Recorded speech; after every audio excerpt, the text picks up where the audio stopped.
Oh. This is Carol Cyber, a hard worker and a devoted mother. A couple days ago, Carol was traveling for her job.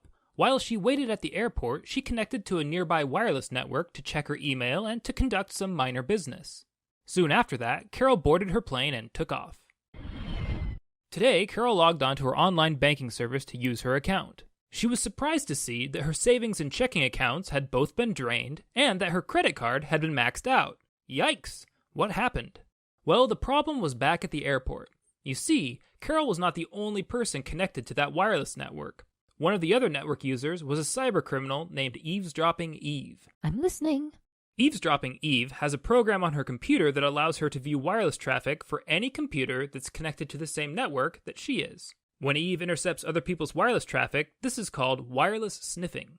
Carol used her bank account while she was at the airport, and when she did, Eve sniffed her username and password. After Eve sniffed Carol's wireless traffic, she hung around the airport for a couple more hours, waiting for her plane. Then she boarded her plane and flew home.